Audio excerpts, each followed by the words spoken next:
আসসালামু আলাইকুম বন্ধুরা, কেমন আছেন সবাই?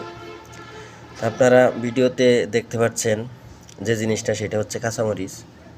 তো গতকালকে এই কাঁচামরিচ কিনতে গিয়ে একটা ঘটনা ঘটে গেছে, সেটাই বন্ধুরা আপনাদের মাঝে আজকে শেয়ার করব। তো আমি যখন কাঁচামরিচ কিনতে গেলাম, দোকানদারে জিজ্ঞাসা করলাম যে কাঁচামরিচের পোয়া কত? তো দোকানদার বলল 20 টাকা, আর যদি হাফ কেজি নেন তাহলে 30 টাকা। তখন আমি চিন্তা করলাম যে 10 টাকা যেহেতু কম, তাহলে আমি হাফ কেজি নিই। পরে বললাম আচ্ছা ঠিক আছে, আমাকে হাফ কেজি দেন। উনি আমাকে হাফ কেজি মরিচ দিলেন। দেওয়ার পরে আমি যখন মরিচ নিয়ে আসতেছিলাম, তখন দেখি যে মানে কীরকম মরিচটা একটু ওজনে কম বা পরিমাণে কম মনে হচ্ছে, যে এখানে হাফ কেজি হবে না এরকম মনে হচ্ছে। তখন কৌতূহলী অন্য একটা দোকানে গিয়ে এই মরিচটা ওজন দিলাম। ওজন দিয়ে দেখি 100 গ্রাম নাই, অর্থাৎ 400 গ্রাম। তখন আবার পুনরায় ওই দোকানে গেলাম, যাওয়ার পরে বললাম যে ভাই, আপনি তো আমাকে মরিচ 100 গ্রাম কম দিছেন।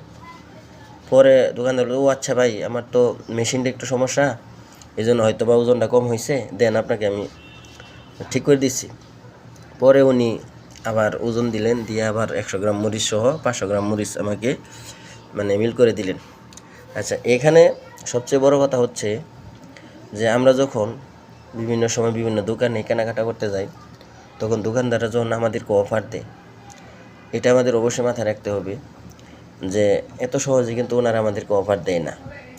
ওনারা সবসময় ওনাদের লাভের চিন্তাই করে, যেভাবেই হোক। এইটা অবশ্যই মাথায় রাখবেন। কারণ হলো যে পোয়া যদি 20 টাকা হয়, তাহলে হাফ কেজির দাম অবশ্যই 40 টাকা।